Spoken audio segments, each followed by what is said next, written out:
Well, up next on World Business Today, you may not have heard of it, but some say Bilderberg is secretly trying to take over the world. We're trying to find out why some of the biggest names in business and politics are currently meeting very discreetly in Germany.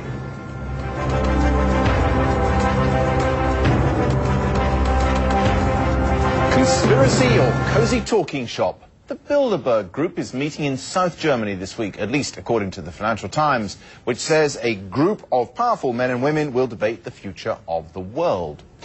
The paper says the steering committee of Bilderberg includes Deutsche Bank boss Josef Ackermann, Nokia CEO Jorma Ollila, Daimler Chrysler's Jürgen Schrempp, and outgoing World Bank President James Wolfensohn. I asked John Ronson, who has written about Bilderberg, what it really is. Bilderberg is a meeting of powerful centrist industrialists and politicians. They always meet in secret once a year in a five-star hotel with golfing facilities, and they've taken on the image for conspiracy theorists of the fabled shadowy cabal that secretly rules the world. Are they? Well, yes and no. I mean, they're a bunch of powerful people. They meet in secret. They say we meet in private, which isn't quite the same thing, is it? It's not quite the same thing. I do think that by and large, many members of the Bilderberg Group actually see themselves in much the same way as the conspiracy theorists see them, as this shadowy cabal out to, if not to rule the world, but to influence world events. What would they see as their purpose then? I mean, presumably it's a good get-together of powerful people. They don't often get a chance to meet away from the glare of the press. One could understand why they might want to have a private chat. Yeah, and that's certainly got something to do with it.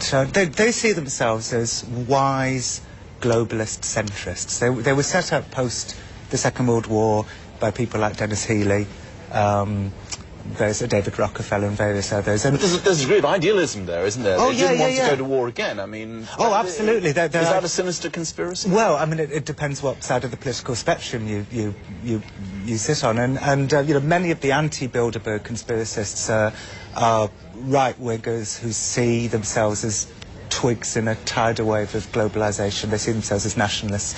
And they think the idea of a world government, which is what Bilderberg is into, by and large, the idea of a one-world community, a new world order.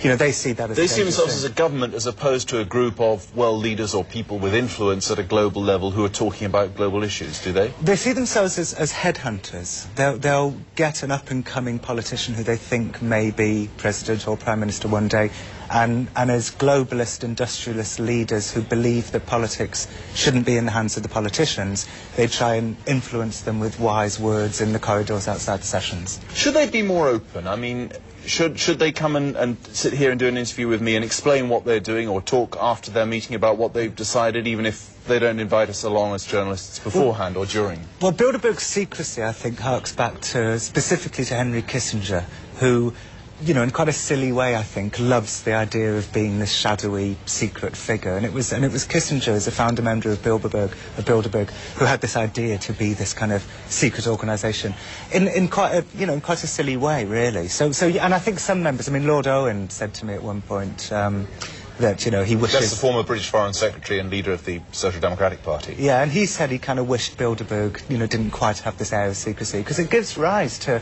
tremendous conspiracy theories. John Ronson there, who's written about Bilderberg in a book called Them, Adventures with Extremists.